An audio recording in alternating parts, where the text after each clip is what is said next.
Ooh, fresh. Okay. Check, check, check, check, check, check, check, check, check, check. Yay. Yay.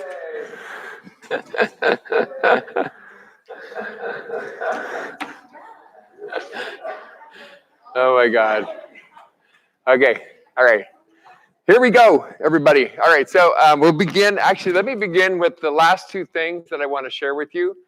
And it has to do with, there's a question. One question is not a big deal, but some important idea. That is, the universe is expanding. We need that idea. And we learned about that today with the Hubble expansion constant, 68 kilometers per second per megaparsec. The further away you are from our galaxy, the faster we see you moving away from us. But it's not keeping that rate. That rate is changing, right? Now, gravity should make it slow down. Gravity should make it slow down. But what we're discovering is that it's actually getting faster. So why is it getting faster? Well, it turns out we're not going to cover the whole science of this, but Einstein wrote something called the field equations.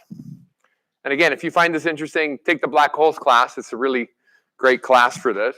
But one of the things that he did with the field equations, actually, I'm not going to do much, right? So it's called Einstein. It's called the cosmological constant. And I'm going to give you the basic idea, okay? I should have gone to Wikipedia. Let me go to Wikipedia, sorry. Wiki, here we go. Wikipedia, ooh, there you go. That's the entire history of the universe. Ha, right there. Okay, you don't have to understand. But what this shows is that the size of the universe is expanding, but not at a constant rate. That's really weird. Anyways, don't worry about that too much. Okay, what do you need to worry about? I want to show you the equations. Not for a big difference. Here we go. Okay. So this is Einstein's field equation. So we're not going to talk about R and G and all that stuff and lambda. But there's one term in particular that Einstein put in the equations. And when he first invented this equation, he didn't know the universe was expanding. He thought that the universe was infinite and had been here forever. And he put this one term here, and this term lambda, is the Greek letter L, is a constant called the cosmological constant. When he discovered, listen to this, when he discovered in the 1930s that the universe was expanding, he said, oops, that can't be constant. And he considered this to be one of his biggest mistakes, and he took it out of the equation. Okay? So what does it mean? It has to do with the energy of space-time, right? And so if the universe is expanding, the energy that is space-time should be getting stretched out or spread out. So what should be happening to the overall energy of space-time as the universe expands? It should be getting smaller, right? The energy density should be getting smaller. Does that make sense? You guys understand? I'm just trying to be real simple. But if there was a constant here, it wouldn't get smaller. It would maintain the constant value. But you're like, wait, space-time is expanding. The energy of space-time is getting stretched out. What do you mean it's staying the same? Well, you would have to be getting energy from somewhere. And in the space-time, which should be getting smaller, something would be maintaining the energy level and keeping it from getting smaller. We call this dark energy. And what happens as a result of this dark energy? It turns out it has the same effect as if there was a repulsive force of gravity. It's causing the acceleration to speed up. So instead of slowing down like we thought it would be, we actually see that the universe is expanding and speeding up in its expansion as a result of this dark energy.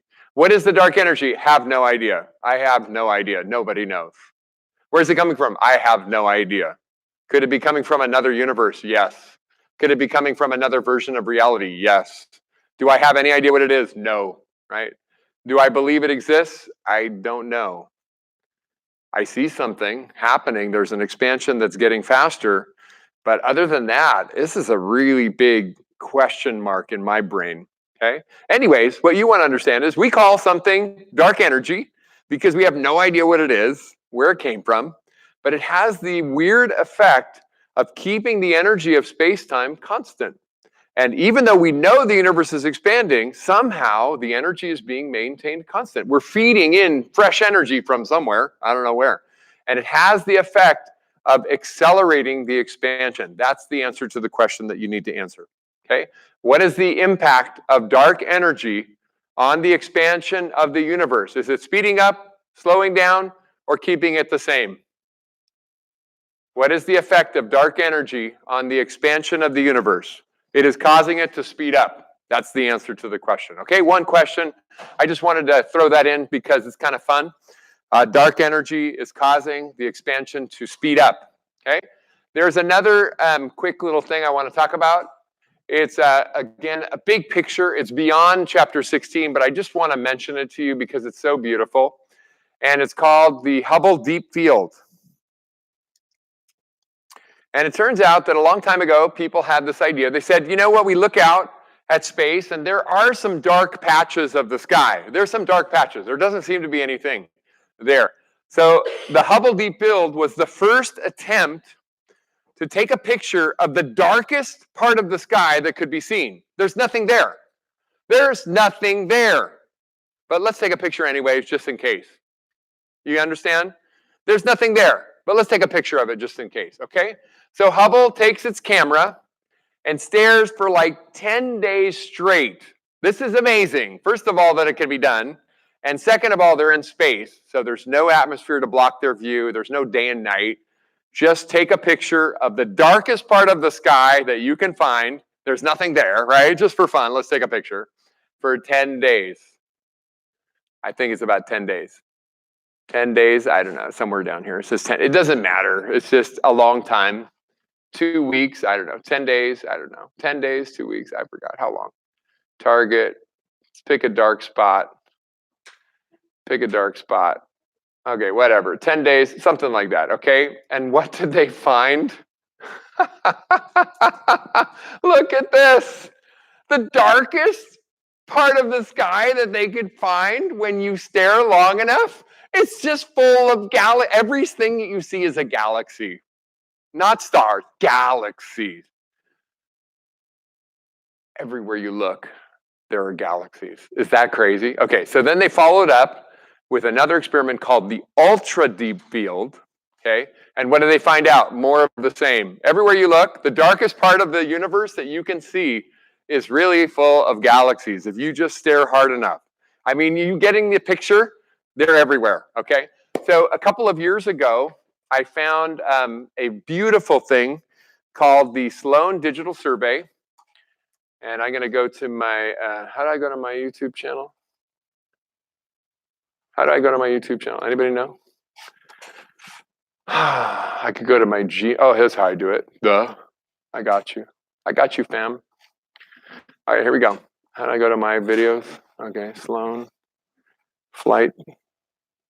Sloan. Sloan. A few years ago, I found Sloan Digital Sky. Okay, here we go. I found this video, and it had no sound. It was beautiful, but there was no sound. And I'm like, let me fix that up. So I added some sound. I found a perfect music for it. I just want to share this with you. Oh, is this the silent one? You hear any sound?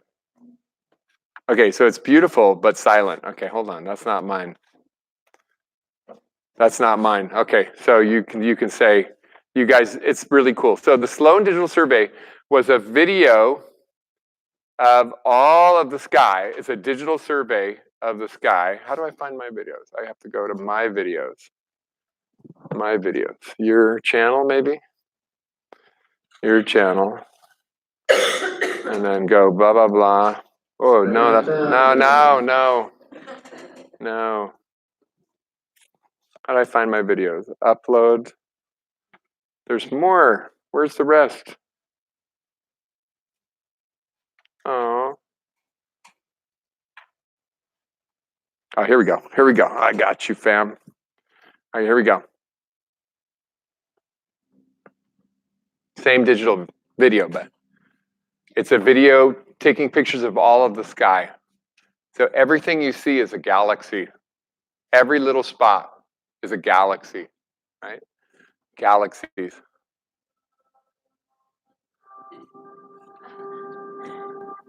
You know the music?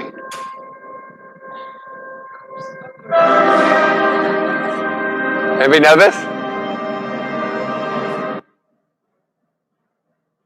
Galaxies. Galaxies. What you are seeing is that the universe is not the same in every direction. They're strands of galaxies.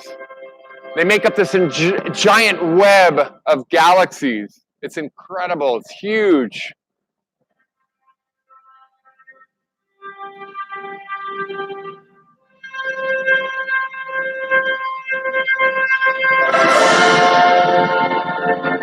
There's clumps of galaxies. Every spot is a galaxy.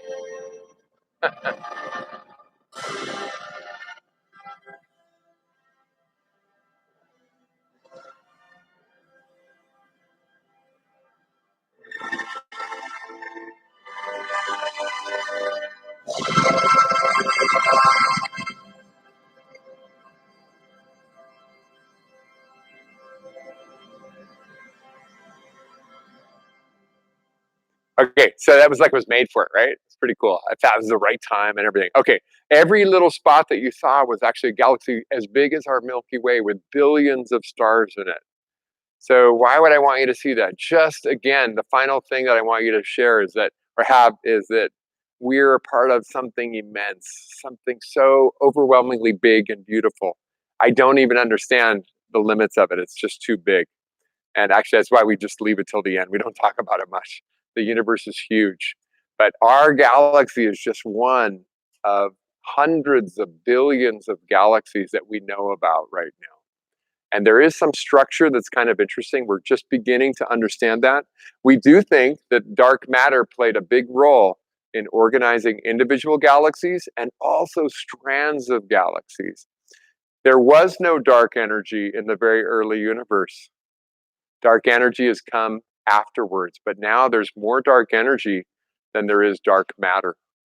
So anyways, as time goes on, dark energy will begin to dominate. It already dominates, but it'll be even bigger domination. Okay, back to the study guide then. Should we do the 14, 13, 16, 15 thing? Start backwards, okay? We'll start with the later chapter and move backwards, okay?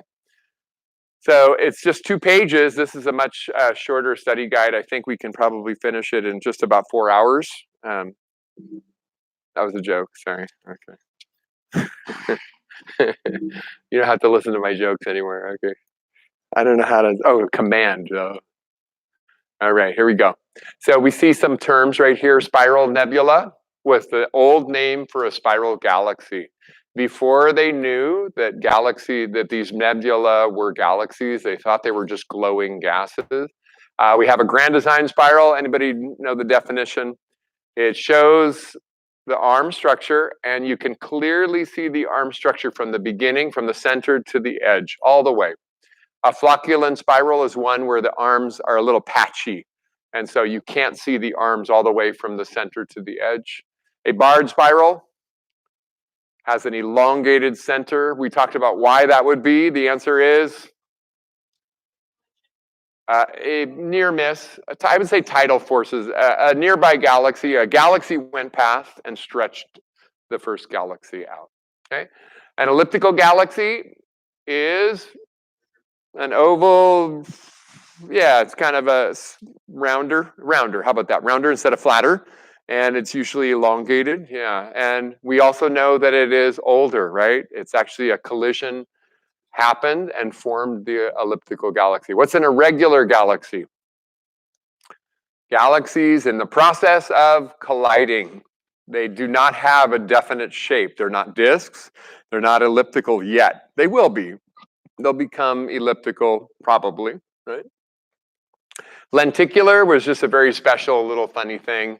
If you didn't remember, it's a spiral galaxy that doesn't have any arms yet, right? I indicated I think it's a very early version of a spiral galaxy.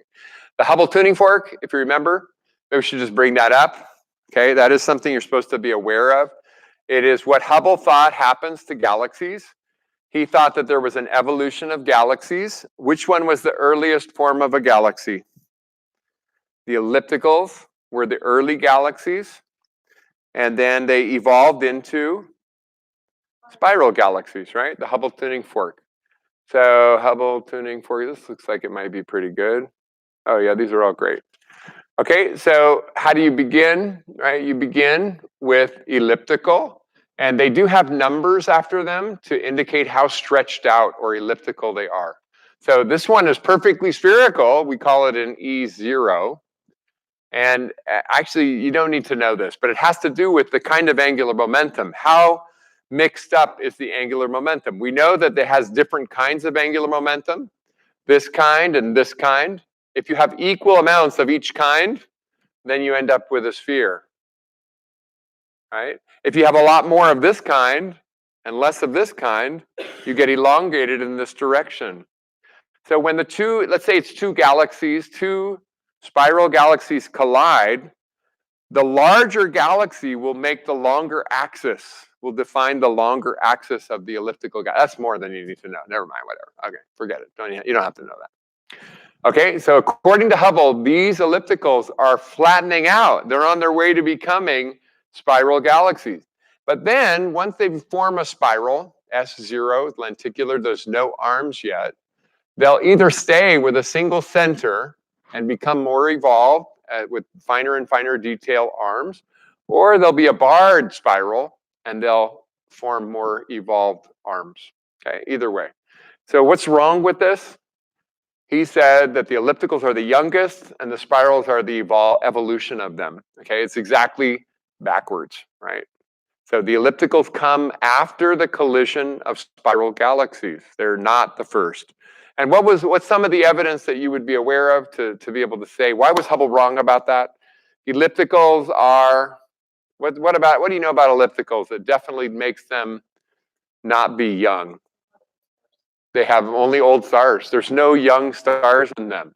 So that's a key fact, right? They're red and they have no blue or young stars in them. Okay, so we know that they are in fact much older. Hubble didn't have that information. Okay. Okay, so let's see. Hubble tuning fork, megaparsec. Mega stands for million. So megaparsec would be abbreviated capital M, and parsec is PC. Big M, little p, little c. Okay, megaparsec is just 1,000,000 parsecs. And it turns out we will need to talk about that in just a second. Edwin Hubble, why is he important in this story? Okay, what did he first do in the story? He settled the great debate. The great debate, which we'll talk about in a minute. But anyways, it was the nature of the universe, right? Is it just this one galaxy that we're in called the Milky Way, or are there many more, right?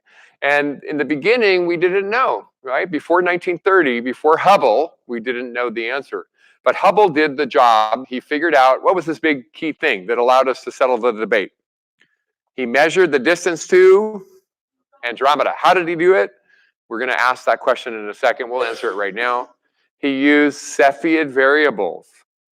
So he saw Cepheid variables, he was able to distinguish little variable stars and measure their period, the pulsation period. From that, he could get the luminosity, and from that, he could figure out the distance, right? Luminosity gives you absolute magnitude compared to apparent magnitude, and you got the distance. So he measured the distance to be like 1,000,000 light years. It wasn't quite right. It's 2.5 million light years. But the key thing was it's outside of the Milky Way. Later, Hubble would be famous for something else. What else is he important for in this particular chapter? Hubble's law, right? The universe is expanding, and Hubble discovered that galaxies are moving away from us. the further away the galaxy is, the faster it's moving away from us. And that's called Hubble's law. So that's the two big things that we have for Edwin Hubble in this chapter. Okay, the concept of calibration. What's calibration? It's that we have all of these different techniques for measuring the distance to the stars. We call it a ladder, right? But every step on the ladder requires the steps that came before. And when you take the next step, you have to be able to measure using the new technique and the old technique. And by connecting the data, you want to say that the distance should be the same with either technique. That process is called calibration. So what is the lowest level, the first method used for measuring the distance to the stars? Maybe we can try to, oh, they're right there in order. Okay, what's the first level? Parallax, right? The next one, spectroscopic parallax. We'll go over those in a second. But in order, these are taking you further and further away from the Milky Way, from our solar system, actually, right? Actually, from our solar system, because we're not even outside the Milky Way with parallax. We're 1,000 parsecs away. So spectroscopic parallax comes after parallax, Cepheid variables, the Tully-Fisher, type 1a supernova, and finally Hubble's law. Okay, so these are the primary methods that we use in astronomy. Together they are called the cosmological distance ladder. Cosmological meaning cosmos, everything out there, and then distance ladder. Each step takes you further and further away from us, okay? So again, you don't have to know the numbers exactly, but parallax, we've talked about it a couple of times. Parallax is good for about 1,000 parsecs, right? And then we mentioned spectroscopic parallax. I think we got out to, anybody remember? 100,000 parsecs, I believe. About 100,000 parsecs. Cepheid variables were like 15 million, 15 megaparsecs. Tully-Fisher, I think, was about 200 megaparsecs. That's what I'm kind of remembering. Type 1a supernova, 1 billion parsecs or 1,000 megaparsecs. And Hubble's law goes all the way to the edge. Hubble's law goes all the way, right? Hubble's law goes as far as we can go. In fact, the furthest things that we have ever seen have been calibrated or measured, the distance that's been measured from Hubble's law. How fast are they receding? Now, how do we know that something is receding from us? What evidence do we have? The Doppler effect, right? And we mentioned also, this is kind of an important idea, that when we look at an individual galaxy, we can see that the galaxy is rotating. Does everybody remember the picture I drew? Right? Which part of the galaxy should not be moving relative to us? I mean, let's say it's not moving relative to us. The center of the galaxy is moving. Okay, so first of all right, pretend that the galaxy is not moving relative to us, right? Just leave it alone, right? Then the center of the galaxy should not be shifted.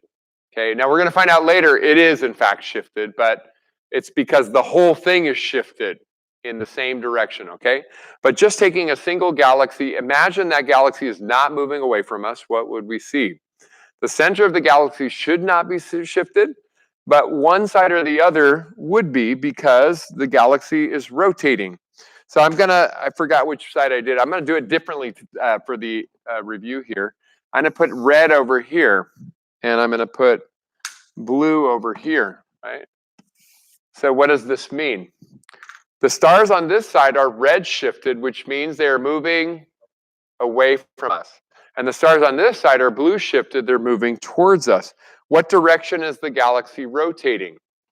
It has to be rotating in this direction, right? This is what it must be doing. Okay, we're looking at a disk of matter that's rotating, right? So here's my center of the disk. Okay? Now, in reality, Hubble discovered that the whole thing is being pushed away from you. So this is in fact redshifted. And this is blue and redshifted, but depending on the velocities, you'll get a net effect of one thing only, right? And this will be red, right? It'll be redshifted because of the motion of the whole galaxy. And then another little redshift. I say little, but in fact, I don't know which is which, right? I don't know which velocity is bigger, the recessional velocity. It depends, right? It depends on how far away the galaxy is. The very furthest galaxies, their recessional velocity is going to be much greater than the shift from the rotation. You don't have to worry about that too much, okay? But anyways, he discovered that there was a red shift from the center of the galaxies, which indicates that they are moving away from us. Okay. Let me see again. All right, good. Okay, so maybe we should go through the other ones. So parallax, we know, is take a picture from Earth, wait how long?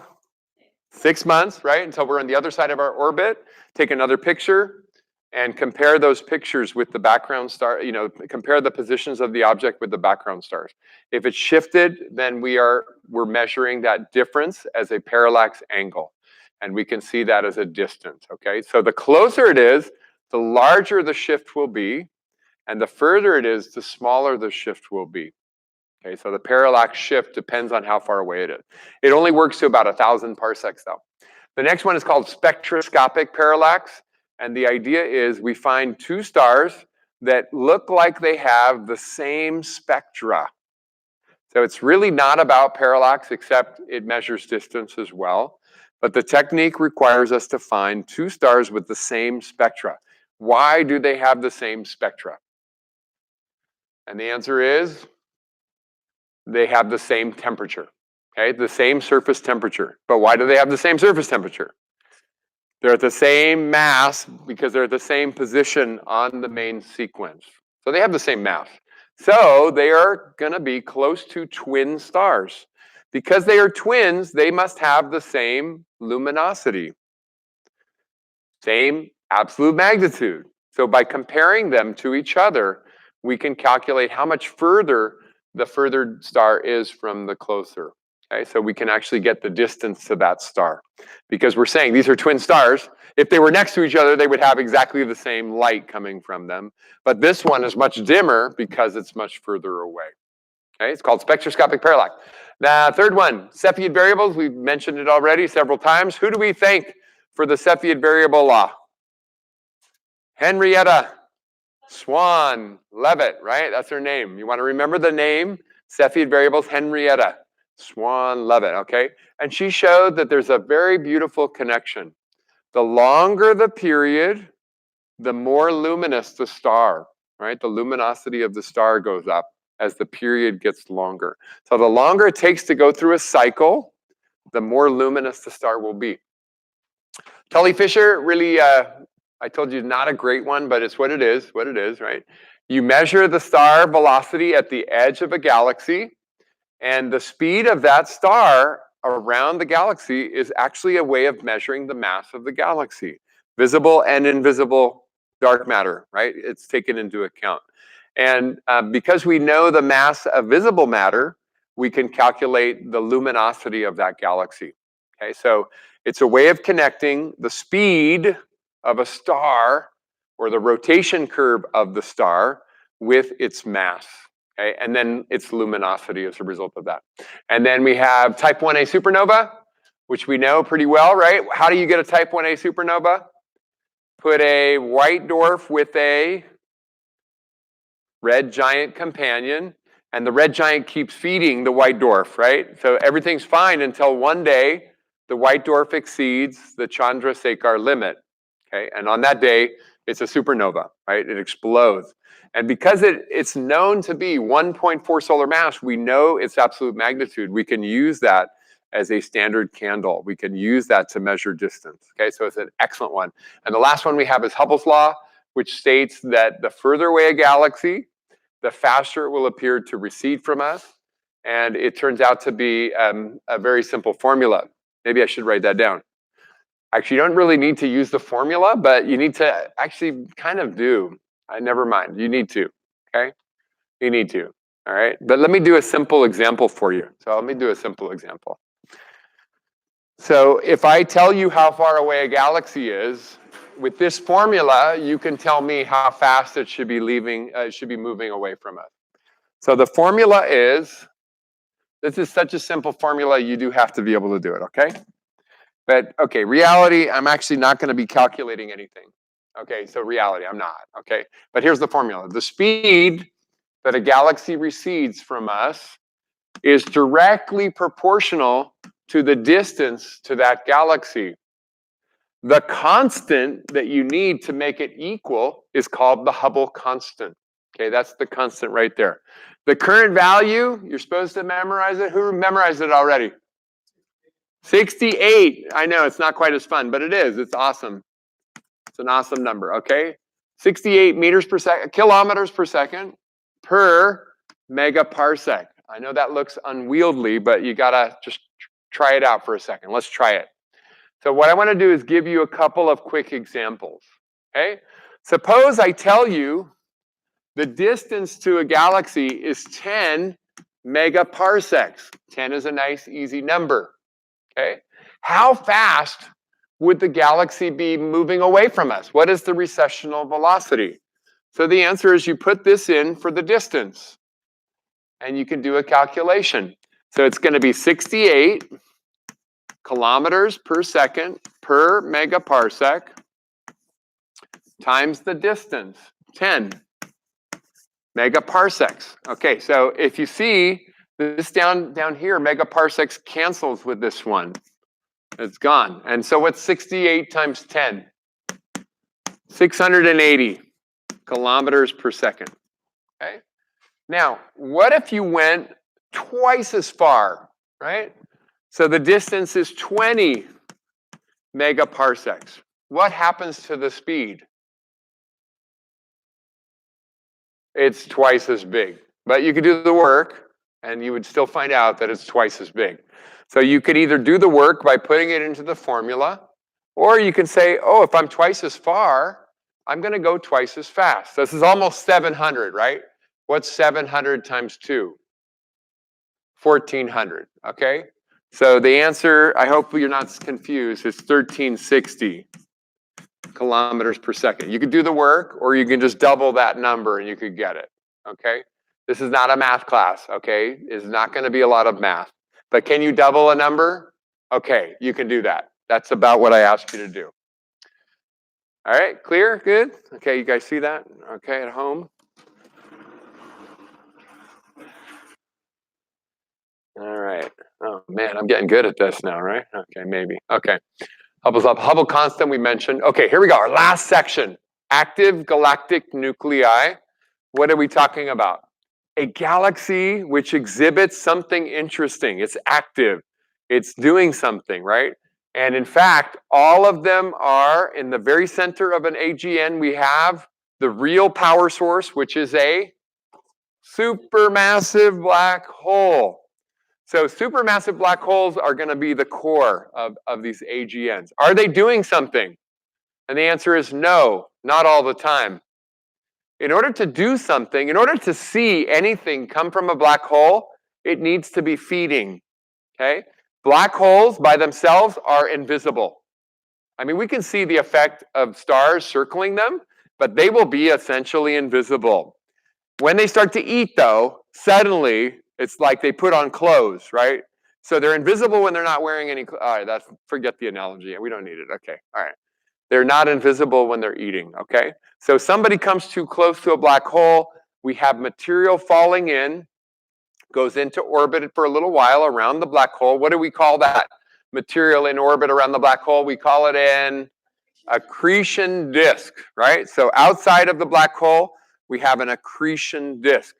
Now, in the model, we have a little more complicated stuff. Outside of the accretion disk, we have material that's not yet in the accretion disk, but somehow is still being affected by the black hole.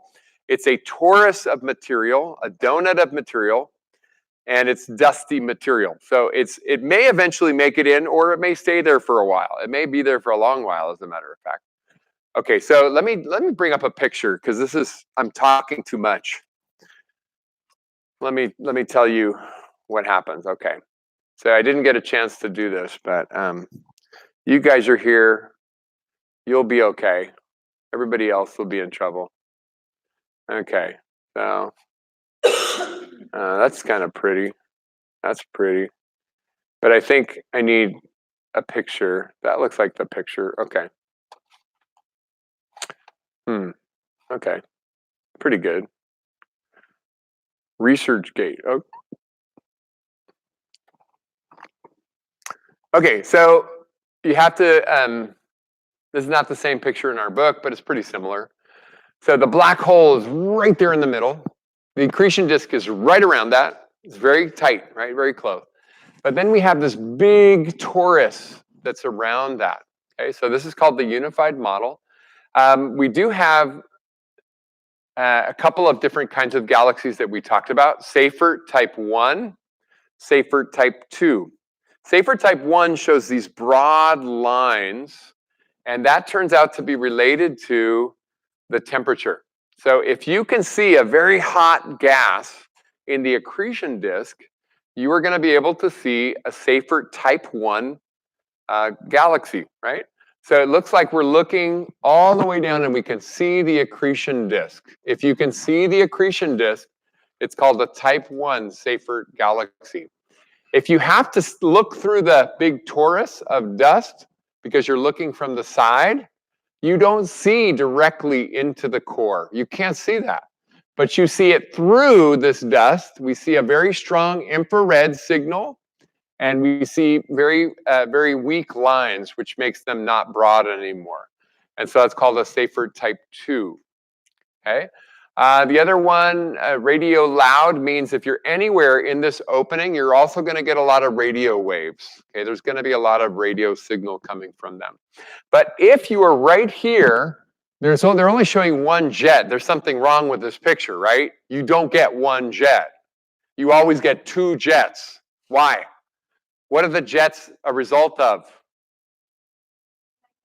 Magnetic field. Okay, if you forgot that, that's the answer. So there's always a North Pole and a South Pole. You can't get just one jet. They don't happen. So what makes the magnetic field? The accretion disk itself is probably the part, well, I think. Yeah, why not? I'm going to say yes, that's it. I might be wrong, actually. I could really be wrong about that. It could be the black hole itself, but I don't know much about that. I'm going to go with the accretion disk. Let's go with accretion disk. If I'm wrong, it's a minor little error, don't worry. Definitely from the accretion disk. I'm just not quite sure. I think I don't know enough.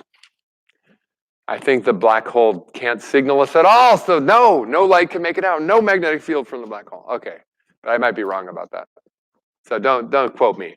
If you talk to a real pro black hole specialist, why don't you find out the answer and tell me? But I'm going to go with accretion disk. Okay, so we have a big, powerful magnetic field as long as we have an accretion disk. And then what?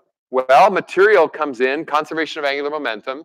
As it gets really close, it has to speed up. And if it happens to be coming near this magnetic field, we can see particles spiral up and down along the direction of the jets. In fact, they will go very close to the speed of light, like that fast. How? I'm not quite sure. I don't know. I admit that. I'm sorry. I don't know. And I don't think anybody really knows at this moment. But we know that it's magnetic field. Conservation of angular momentum is part of it. How exactly? Not sure. But if you happen to be seeing this object from this direction, we'll see it as a quasar or another object called a blazar, which is incredibly powerful. But the reason it looks so powerful is it's not shooting it in every direction. It's more like a laser beam of energy. Okay, so that's why it looks so powerful. Okay, now there's a word that's on your study guide. You want to be aware that, scientists make measurements, and sometimes they find out the measurements are not good. But you want to understand that these beams might be traveling as very close to the speed of light. So some people have measured them as being superluminal. That's a word that's on your study guide, so I guess it means you have to know what it means. What does superluminal mean? Super, above, luminal, light. It means faster than the speed of light. Okay, you write that down. Superluminal, faster than the speed of light. Do you have a problem with that? Me too. Everybody does, right? So it looks as though these jets are shooting particles faster than the speed of light.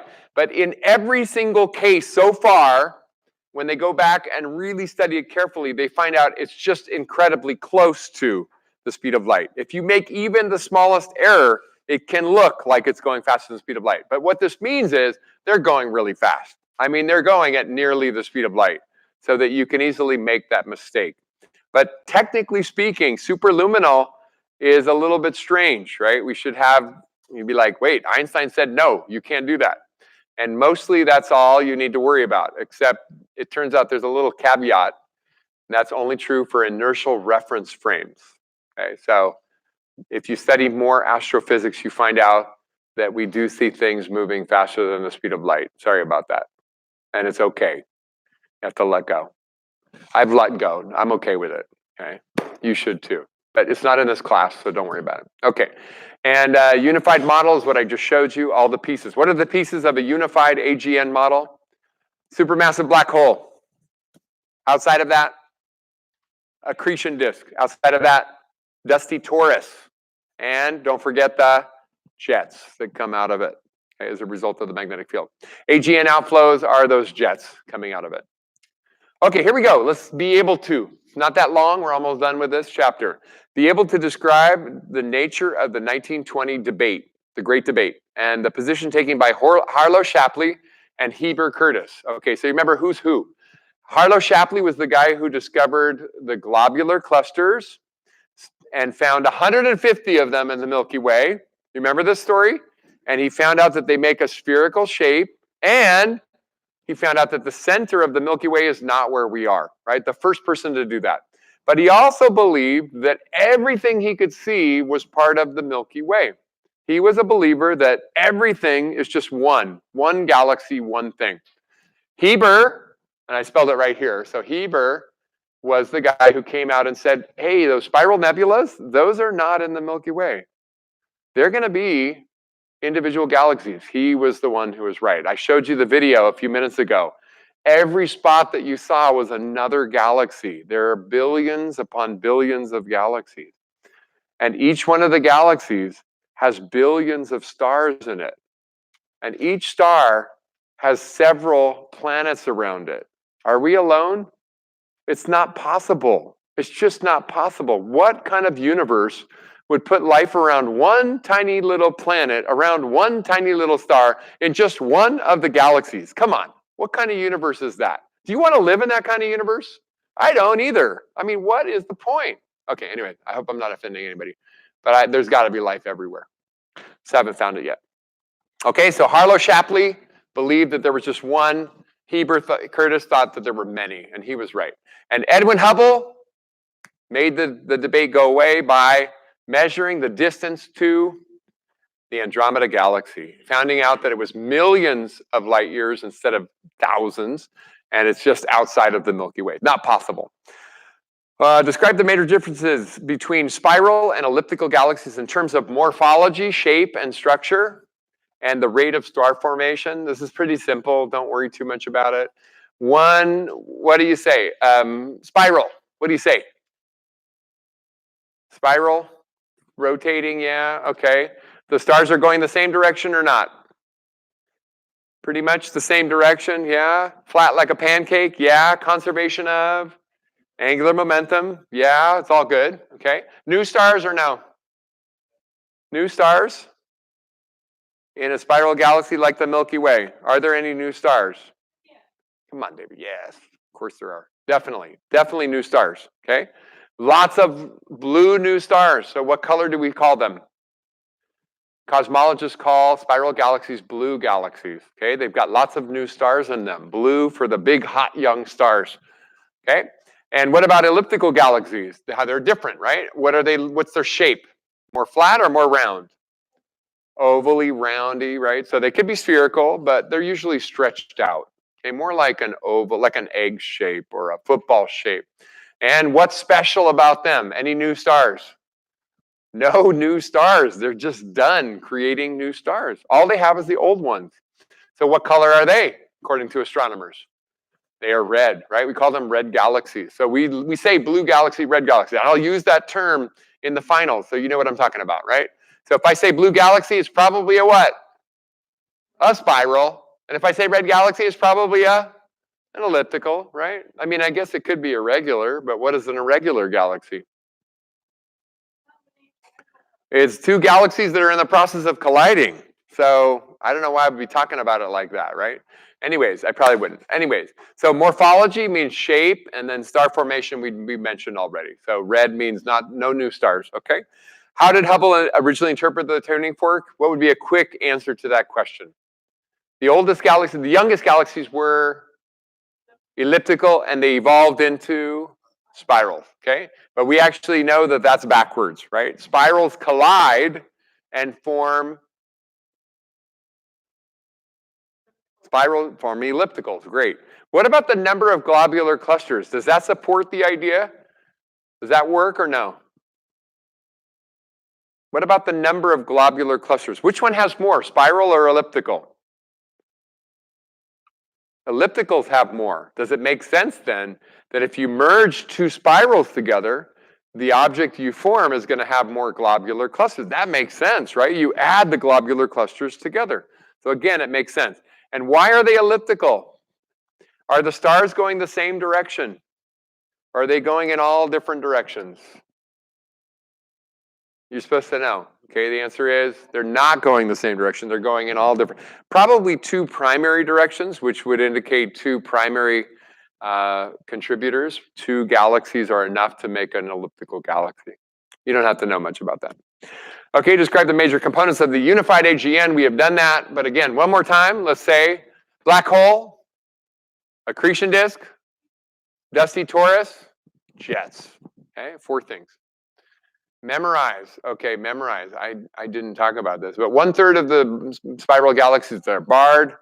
The rungs on the cosmic distance ladder and the current value of the Hubble constant, 68. Okay, let's try this one. Let's see if we can do this by heart. What is the lowest rung, the first stage for measuring distance? Parallax. Okay, this one has the name parallax in it, but it's not really parallax. The second one is spectroscopic parallax. Okay, our third one, we learned about it a long time ago, and we found the distance to Andromeda using it. Cepheid variables. Excellent. Okay, the next one, I don't like it very much, but what are you going to do? We got to use something in between. Tully-Fisher. Okay, then we get our really cool one, which happens to be a white dwarf in companionship with a red giant. Type 1a supernova. And finally, the best, the greatest, the one that goes all the way, the one that's based on the expansion of the universe. The Hubble law, right? Those are our different rungs. Okay, you got to memorize them in order. You don't really need to know the exact distances that they go to, just their order. Okay. Okay, moving back. We are doing great, right? Look at this. We're already on chapter 15. Okay, if you have any questions, anybody have any questions? If you had any questions on old stuff, oh, do you guys want to do the preview questions? Should we just do those real quick and then we'll go to chapter 15? Okay. Why not? You're here. I'm here. Let's make it a party. Okay, here we go. Assignments. What are you guys going to do without me? Are you going to miss me? I'm going to miss you. All right, here we go. I like coming here. I like being here. All right, final exam, preview questions. Here we go. Preview. Let's take a look. Okay, hopefully these are easy. If WIMPs are a good candidate for dark matter, which of the 4 fundamental forces of nature would dark matter use to interact with normal matter? So gravity, the strong nuclear force, and the weak nuclear force. Does that sound good? Okay, so that would sound good, except I mentioned in class that we have eliminated the strong nuclear force. We think that if it interacted through the strong nuclear force, we would have already seen a very strong signal from dark matter. We have a bunch of experiments that actually probe the strong nuclear force. So we've kind of eliminated it as a possibility. Okay, so if you didn't hear that, we're not going to use strong nuclear force. We already know we can't see it. So what else do we eliminate? Light is electromagnetic waves. And if you don't get any light from it, then it doesn't interact through the electromagnetic force. Okay? So no strong nuclear force, no electromagnetic force. What's left? Gravity for sure. Gravity is part of it no matter what. But the other part is the WIMPs, right? What does WIMP stand for? Weakly interacting massive particle. Weakly means the weak nuclear force. So what's the best answer? Gravity and the weak nuclear force. It could be we find out it's only gravity, in which case we're screwed. Excuse my language. We can't find anything out. That's really a problem. I'm hopeful. I hope you are too. Okay, how about how thick? Wow, this is totally a memorized thing. You're supposed to know the dimensions. We'll talk about it in a minute with chapter 15, but you're supposed to know the dimensions of the Milky Way. So how wide is the disk of the Milky Way? 30 kiloparsecs or 100,000 light years. Okay, all right, that's one. How about, how big is the halo? Let's do that one real quick. The same size, 30 kiloparsecs, 100,000 years, 100,000 light years. The core, the bulge, right? We say the bulge. The bulge is how big? About 1/3, which would make it 10 kiloparsecs, 33,000 light years, something like that.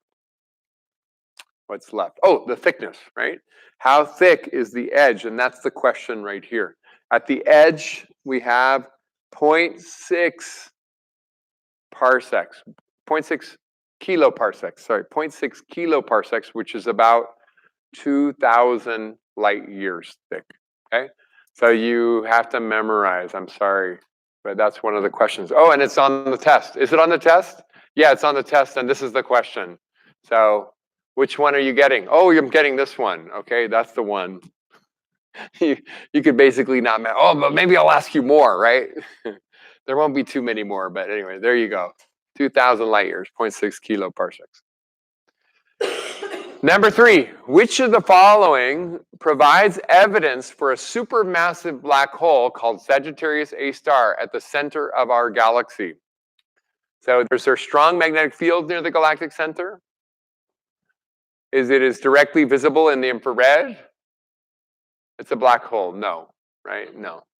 The orbit of stars near the galactic center appear to orbit around nothing. Is that true? Optical flashes?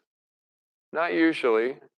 It currently has an accretion disk, and we see emitting radio waves. Well, if it had an accretion disk, what would it be radiating?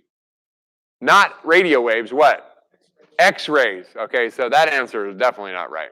So it could be flashes, but right now it is not flashing. No, sorry about that. So the only answer that makes any sense right now is we see stars orbiting it, and there's nothing there. And so when we calculate the mass, we realize, man, that's a big thing. That's it, okay? Orbiting stars, stars orbiting. What property of a type 1a supernova must be measured in order to use it as a standard candle? So we see a flash, right? But it turns out just seeing it is not enough. What do we need to measure? So the luminosity, that sounds good, except you can't actually measure luminosity unless you're right there. And even then, I don't know how you do it. I mean, yeah, I do, but don't worry. Color, not relevant. Okay, that's not relevant. Light curve, yeah, that's kind of the important one. The light curve means that it gets a little brighter and then begins to fade. And we need to see the peak. And then we can use it as a standard candle. If we don't know how bright it gets when it finishes getting to the brightest, then we actually can't use it as a standard candle. So with any supernova, you have to see the light curve to use it and calculate distance, all right? How about redshift? No, not relevant. Doppler effect is redshift, not relevant, okay? Okay, good, good. Which of these, ooh, another Sagittarius A star, what the heck? I wonder, oh, these are literally questions that 3/4 of my students got wrong the last time I gave this test. Are you going to get them wrong? No, you know the answers. That's wonderful. Okay. Maybe a few of you at home will not get them wrong either. Okay. So which of the following is most likely to cause Sagittarius A star to increase its luminosity suddenly in the near future? Gravitational interactions with globular clusters. What do you think? Probably not. Where are the globular clusters? Nowhere near the center. They don't go that close. The infall of a nearby gas cloud. What would happen if gas started to fall into the black hole? Not nova. That's a great idea. That would be if it fell into a white dwarf, right? But instead, when it falls into a black hole, does it just get sucked into the black hole, or does it do something first? It goes into orbit in the accretion disk, where it begins to glow because it's so freaking hot, right? It glows in the X-ray part of the spectrum, okay? An increase in the rotation rate, first of all, I'm not sure how that would happen. It can, but we're not in the class to talk about that. So I would not consider that. The formation of a new spiral arm, that's random, just a distracting answer. When the axis of rotation points towards the Earth so we can see the jets, well, it doesn't have jets unless it's active, and it's not active because it doesn't have an accretion disk. So these answers don't make any sense. The only answer that makes any sense is the infall of a gas cloud, okay? If something falls in, and it has happened, right, then we will see a flash of light for a little while the accretion disk is there around the black hole. It'll be visible. Okay, those are your 5 questions. Let me make sure I got a 5. Wouldn't that suck if I did it wrong? Oh, I have one answer. What? Oh, hold on. What did I not answer? Oh, here, light curve. If I don't get a 5, everybody gets an automatic A. Okay, I got a 5. Okay. All right, here we go. All right, here we go. Chapter 15. Okay, so a bunch of ideas. Galactic fountain. What's a galactic fountain? Galactic fountain. A fountain. Galactic fountain. Supernova goes off. What does it do? It blasts material, not just in the disk, but outside the disk. How do we see it? We see these strands of material that shoot out of one part and fall into another part of the Milky Way. So whose idea was this? Bob Benjamin. Bob Benjamin came up with it. He wrote a paper, and he called it a galactic fountain, and it's a way to mix material from one part of the Milky Way to another. It was the first mechanism that anybody had ever explained. And who read his paper? His name was Lyman Spitzer. I don't see his name up there, but anyway. Oh, here we go. Here, Lyman Spitzer. Lyman Spitzer read the paper, loved it because it finally explained a problem that he had had. How is the Milky Way so mixed up that any way I look, it looks to be almost the same material, right? And so this was a mechanism. The Milky Way is a galaxy that we live in. I don't know what else to say. How many stars? Oh, yeah, okay. I'm supposed to tell you all these other things. We talked about dimensions. How many stars, first of all? About 400 billion stars, okay? How big? 100,000 light years, 30 kiloparsecs across. The halo, same thing, 100,000 light years, 30 kiloparsecs across in diameter. Bulge, 1/3, 10 kiloparsecs, 33,000 light years across. Thickness at the edge, 0.6 kiloparsecs, 2,000 light years across, okay? I already did the stars. Okay, we got the disk, we got the bulge, we got the halo, right? Those are the 3 major pieces. Okay, so what do we got? We're trying to figure out what the Milky Way is. So historically, we had a few people. Caroline and William, brother-sister team. William is a telescope builder. He had discovered the planet Uranus, and they embarked upon a journey. They wanted to try to make maps of the sky, all the stars. They wanted to map the entire universe, okay, what they could see. And they discovered that the stars form the shape of a disk, right? They called it a millstone, but it's the disk, right? Great, good. Where's the sun? In the center. Is that true? No. So this is obviously wrong. But what was wrong about their technique? Okay, they counted stars, and what was the biggest problem? They couldn't see all of the stars. So dust blocks our field of view. We can't see all the stars. So we can't get the true center. Okay, Jacobus Kapteyn, what about him? He did the same thing, but with a better technique. He counted stars by using photographic plates, negatives, right? So he got really precise positioning, but he also got a disk with the sun at the center. Now, he got something quite a bit bigger, not quite as big as the real Milky Way. But anyways, the sun is at the center. It's a problem. And then Harlow Shapley comes along, and instead of looking at individual stars, he looked at globular clusters. These are clusters of stars, a few thousand. And what is their shape? Spherical. They were born together, and they have stayed together because the force of gravity is strong enough to keep them together. They look like little dandelions, something like that, right? Beautiful little puffball. So he found, using the globular clusters, about how many? 150, not thousands, not millions, not billions, 150 globular clusters in the Milky Way form a spherical shaped object. And at the center, you get the center of the Milky Way. He found that it was not where the sun is. So he actually found the first person to show the sun was not in the middle. Okay, in fact, we are about, oh, that's one more thing I'm supposed to tell you. How far away is the sun from the center? 8 kiloparsecs, right? 8 kiloparsecs, 26,000 light years from the center, something like that. Okay, so we mentioned these already. Galactic disk, where most of the mass is located. Okay, where are the new stars forming? In the disk, right? What are the stars called that are in the disk? They have a name. I'm jumping ahead, but anybody remember the name? Population 1, right? Are there any new stars in population 1? Yes, that's where all the new stars are, population 1. So we started with population 1 because those are the closest stars to us, right? So we just started calling them something, right? And the closest stars are in the disk with us. They're called population 1. Then we began to look further away, and we found the globular clusters and started analyzing them. The ones in the globular clusters are not population 1, they are population 2, right? And what do we know about them? Are they young or old? They're old, right? And because they're so old, it turns out they were formed at about the beginning of the Milky Way, about the same time.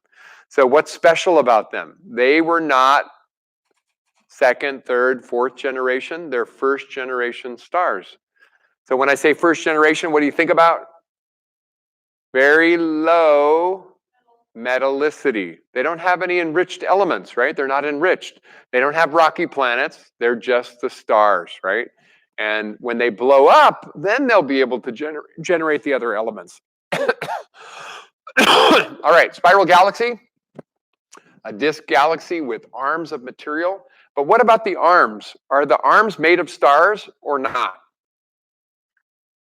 The arms. The arms are stuff that is not yet stars. It's darker matter that is not lit up yet. So we see the edge of the arms lit up, the outline of it, but the arms themselves have not formed stars yet. Okay, so they're the darker pieces of a galaxy, so spiral arms. Metallicity, the idea that every generation enriches the next generation. Okay, so first generation stars have low metallicity, almost none, and then each generation gets enriched. Okay, population 1, population 2, I jumped ahead, right? Okay, population 1 found where? In the disk. Okay, and the population 2 in the, not in the bulge, no, think bigger. In the halo, right? It's got to be in the globular cluster. The halo is where the globular clusters are located. Bulge is really focused on the middle of the Milky Way. Okay, a barred spiral is a galaxy in which the center is stretched a little bit, and so instead of a single point with the arms coming out of it, that's a regular spiral galaxy. It's a barred. It's stretched out. Why is it barred? Because another galaxy flew past, and the tidal force stretched it out. Great. Okay. Andromeda Galaxy. Oh, local group. Before I do that, local group. What's that? You need to know that word. It's on your test. All the local galaxies, right? There's a handful of galaxies, 14, 15, something like that. Okay, it's a handful of galaxies, and they will be with us forever. Okay? As long as we can see, they'll be with us. Okay. Andromeda Galaxy is the closest galaxy. Commonly, people make that mistake. Is it the closest galaxy? It is not the closest galaxy. What would be one of the closest galaxies? We can see them from the southern hemisphere. I pointed them out to you. Large and small Magellanic Clouds are much closer. That's why they're being ripped apart by the tidal forces of the Milky Way. They're too close. They're dwarf satellites. But Andromeda is the closest spiral galaxy. Okay, that's what it is. The closest spiral galaxy is the Andromeda Galaxy. And what else do you need to know about Andromeda? Is it coming to dinner? It is on its way to visit, right? I don't know why I don't have that here. Maybe do I have it here somewhere? I didn't see Milkomeda. I'm sure I put that on the study guide. No? It's on your final. Oh, well, I should probably amend the study guide, make sure it's on there. So Andromeda is coming to visit. About 4 billion years, it'll begin to gravitationally affect the Milky Way. By 7 to 8 billion years, there will no longer be a Milky Way. There will no longer be an Andromeda. There will be a single, what kind of galaxy? What kind? Elliptical galaxy called Milkomeda. Okay, it's just a funny name, nothing more. But I would like you to know that. Okay? There will be a question for you to be able to say, I remember the name of the future galaxy, which is a merger of those two spiral galaxies. Okay? Large and small Magellan Clouds, they come up again, right? They are dwarf galaxies, a little bit smaller. Today we talked about how big they are. They're a little bit smaller. They're about 1/10 the size of the Milky Way. And so we are really eating them. We're eating them. Okay, so what will happen to their matter? It will be integrated into the Milky Way, probably before we get to Andromeda, right? They'll be gone. They're going to just be gone. Have we done this before? What do you think? In the 13.3 billion years the Milky Way has been around, it has surely done this a number of times, okay? So anyway, O and B associations, what are we talking about? What is it? Is it temperature? They are. O and B, what does it mean? Hot or cold? Very hot. Young stars or old? They're young. They only live a little while, so they have to be young. And where do we find the youngest stars in the Milky Way? Where are they being formed? On the edges of the arms, right? So they form an outline for the spiral arms of the Milky Way. We can't see the arms mostly because they're not forming stars there, right? Well, we can see them, sorry. So there's indirect and there's direct detection of the arms, right? So O and B associations are saying that we see lines of stars forming where the shock wave from an exploding star hits the interstellar medium, which is the spiral arms, right? And so we see O and B associations. They tell us where the edge of the arms are located, okay? That's an indirect detection of the arm. Yeah? I think you already said it, but what was the direct detection? Right, what's the direct? So this is mostly made of cold hydrogen. How do you detect cold hydrogen? Now, I've kind of, I have to go look at the literature a little bit more. The author is not very careful. I believe that most of the detection is by 21 centimeter absorption, okay? I believe that. But the author makes the claim, so I'm gonna go ahead and let it go for now. It's either absorption or emission of 21 centimeter radiation. Absorption or emission. It could be either one. I'm not, I have to go do some research myself. But I do know that absorption is clearly one of the things. So what it means is light travels through that part of our galaxy, and we see it missing the color from the 21 centimeter line. And that was special because it reflects its neutral hydrogen. And all it does is flip over the spin of the electron. That's all it has enough energy to do. And we know that if it's doing that, that an electron is with a proton. It's neutral hydrogen. So we know it's cold, and we know that it's neutral, okay? So that's neutral hydrogen gas. That is direct detection of the arms, the arm material. Hey, spiral density wave, again, we didn't get into a lot of detail, but the idea is that the formation of stars requires a shock wave. So it doesn't happen all at once. There's a shock wave, and the shock wave propagates down the arm. So we get waves of new stars, and then another wave of new stars, and another wave of new stars. But it might be that you don't have stars forming everywhere along the arm. It's just in patches, right? So yeah, that's called the spiral density wave. Sagittarius A star, I'm missing the star. I forgot that. Okay, I'm finding all my flaws. Sagittarius, what is that? Sagittarius A star. The supermassive black hole is the center of the Milky Way. How many galaxies have supermassive black holes at their center? All of them. You should say 100%, okay? If I'm wrong by such a small amount, it doesn't matter. Just say 100%, okay? It's really right, okay? Everyone we see that. Vera Rubin, why is her name up there? What did she do? Why is she important? She measured the rotation curves of galaxies, okay? And she found out that they were or were not like solar systems. Which one? Were they like solar systems or not like solar systems? They were not like solar systems. Okay, so why don't we bring up the picture just to make it clear? We thought that galaxies were just like big versions of solar systems, which means what? That the mass is concentrated at the middle, and as you get further away from the center, what should happen to the force of gravity? Should get weaker. And so what happens to the star velocities? They should get smaller, just like in a solar system, right? As you get further away from the sun, the planets have to orbit with slower speeds, or they'll fly away. But they don't. So they orbit with slower speeds, right? And in our, okay, so galaxy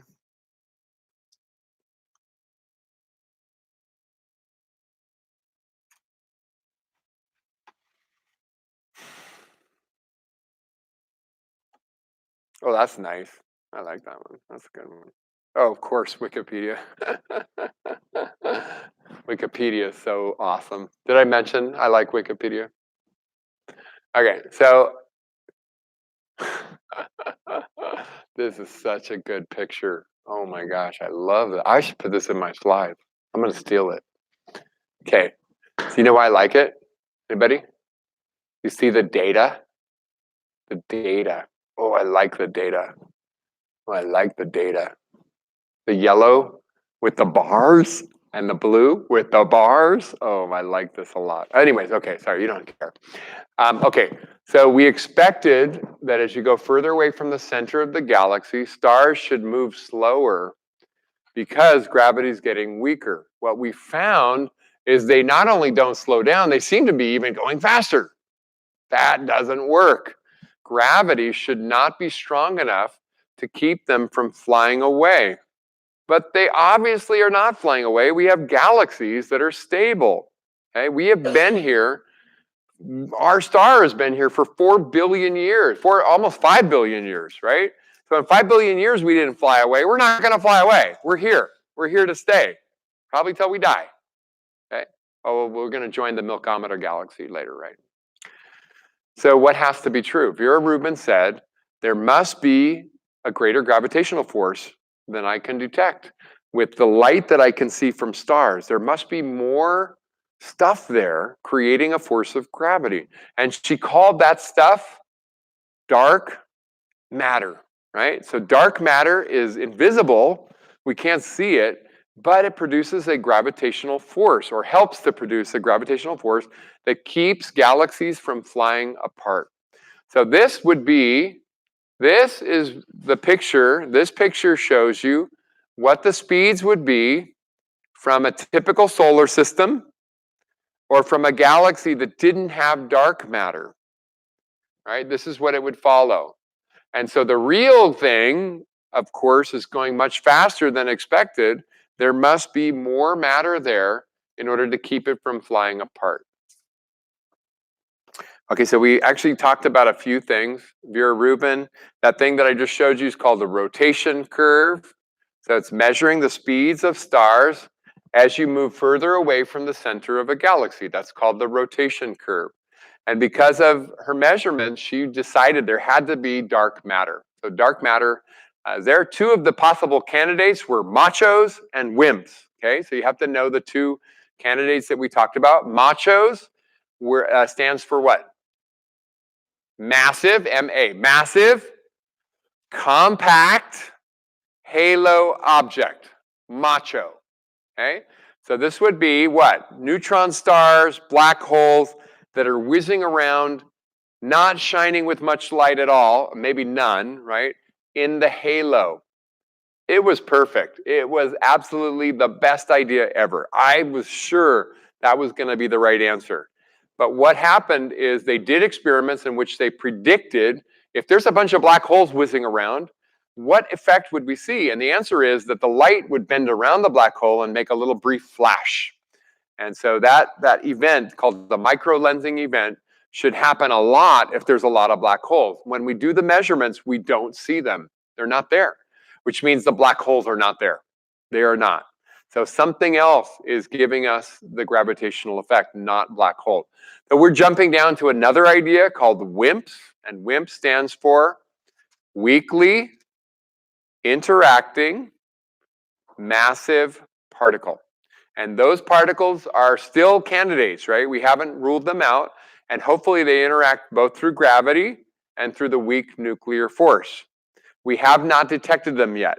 Okay, we're just hoping we will be able to. But they're our last hope right now. I mean, there's another idea people have. Okay, there's still another one. Gravity could be wrong. Okay, our theory of gravity could be wrong. Okay, but we like gravity a lot.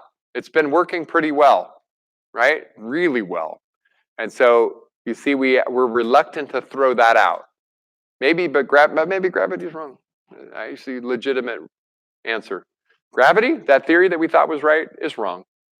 At least at large distances. Maybe close in, we've got it pretty right, but maybe it changed. Anyways, that's one of the ideas. Gravity is a wrong theory.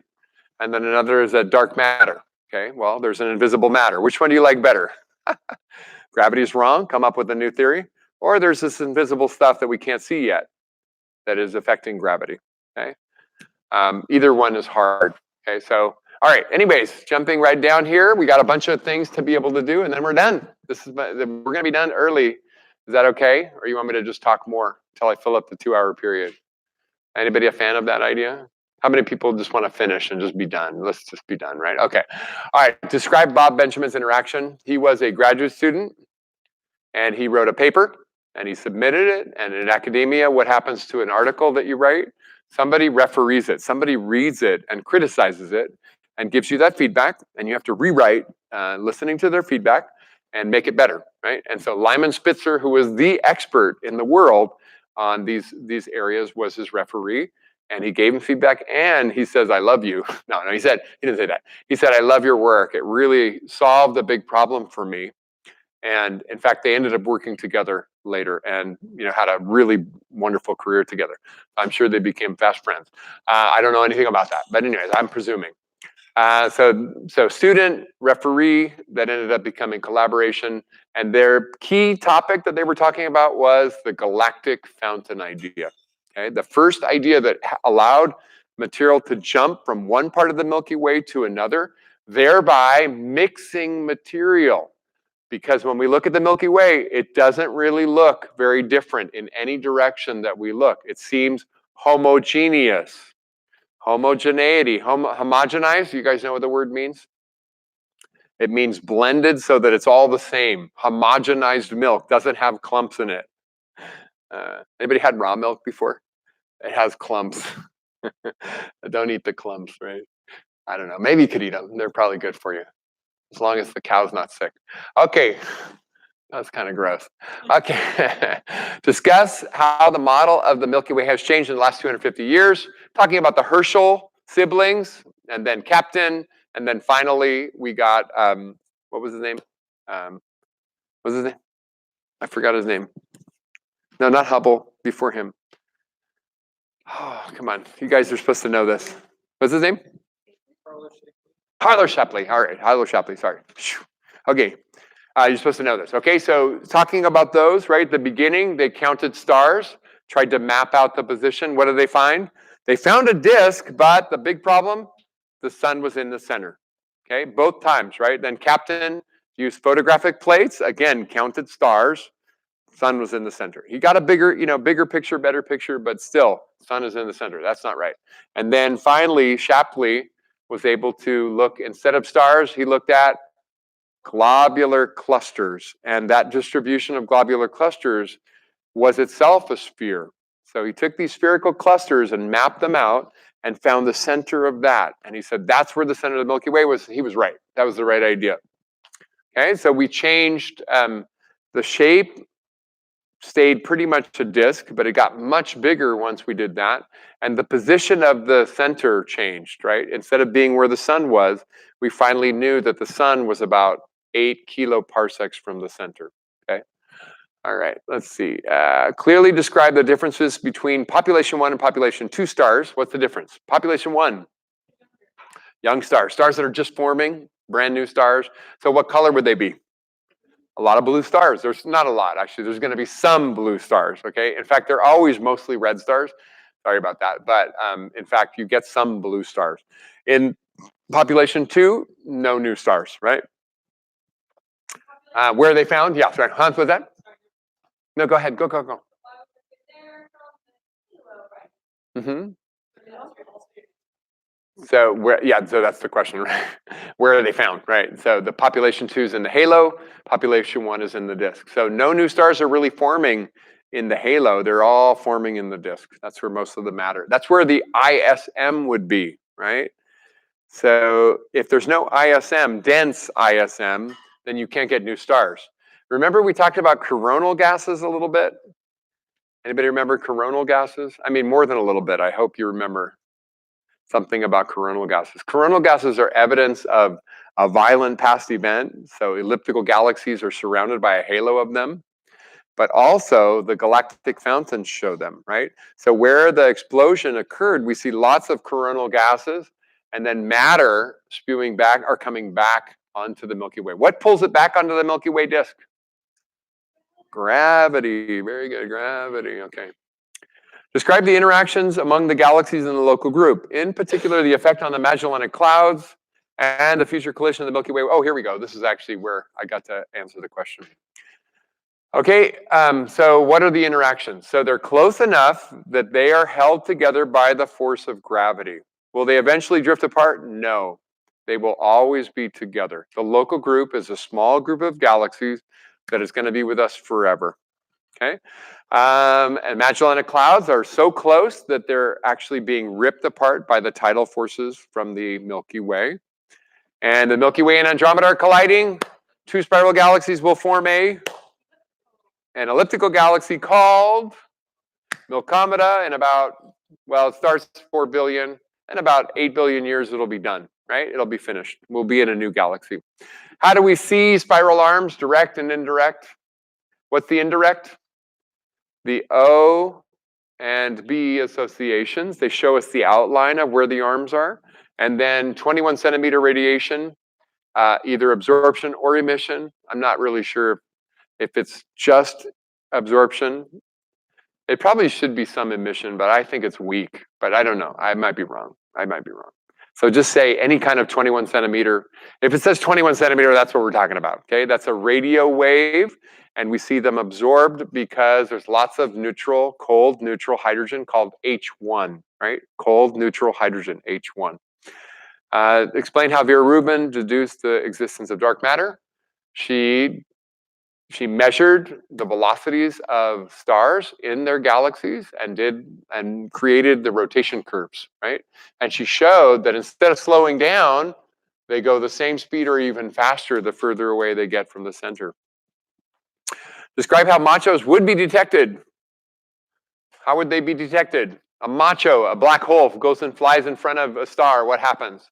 The light of the star bends around it. You see a flash of light. Okay, it's called a microlensing event. And do we see them when we look at the sky carefully? And the answer is no. Actually, the last one, it was just done a couple months ago. Hubble stared at the Andromeda galaxy really carefully. And if there's a bunch of, again, this is again a test. They don't just say, oh, we tested, we found nothing, we're done. They tested again. Let's just see. Are we really seeing nothing? And sure enough, they really saw almost nothing, right? There were very few. There was a couple, though. There were some. There's not zero, but it's very small number of flashes that occurred. So anyways, they're just not there. If they were there, there would be lots of them, and we don't see that. Explain why WIMPs are so hard to detect. They only interact through the weak nuclear force. We can't measure their gravitational effect directly. We only see it on a galactic scale. It's too weak, right? But it is interacting through the weak nuclear force, which is very difficult for us to probe. But we're hoping that we will design an experiment that does actually touch that. Okay, describe the ways I just told you, right? They will interact through gravity and the weak nuclear force. How galaxy formation is similar and different than solar system formation. Okay, so what's similar? Conservation of angular momentum means what? Take a big cloud that has a little rotation, and when you shrink it down, what has to happen? Got to rotate faster and flatten into the shape of a disk. Okay, so that's true. That's conservation of angular momentum. That's all good. However, when you talk about the location of, or the force of gravity in a solar system, what happens the further away you get from the center? It gets weaker. But in a galaxy, it doesn't. And the reason is that in a galaxy, you also have dark matter contributing to this. So that would be something that's really different. The force of gravity is not getting weaker as you go further away from the center. There is a halo of dark matter that keeps it the same or even greater the further out you go. That's weird and strange, but that's what it is. Okay, memorize. We're almost done. We've already done it a couple times. One more time. What's the diameter of the Milky Way? 100,000 light years, 30 kiloparsecs. The thickness at the edge, I put it at the edge, 0.6, 2,000 light years. The halo is the same, and the bulge is 1/3 of the total, right? Where's the sun? Oh, I forgot to mention this, right? The Orion Cygnus arm, that's where we live. That's our address. We're on the Orion Cygnus arm. About 8, I don't know that I actually asked you a question, but I think it's kind of cool to know. And then about 8 kiloparsecs from the center. We orbit every 233 million years. What's the mass of Sagittarius A star? I forgot the star again. 4 million times the mass of the sun. The dark matter in the Milky Way is dominant, right? It's much greater than anything we can see. It is 90% dark matter, 10% luminous matter. I think I'm done. Oh my gosh. I have never been done this early. Yay, good job. Okay, you guys, so good luck. Good luck studying. If you need to look at your exams, I'll be there for another hour and a half, 2 hours maybe, if you want to come look. Otherwise, good luck. We'll see you tomorrow morning. Get a good night's sleep if you can. That makes all the difference. Oh my gosh, I finished early. Woo! Yeah.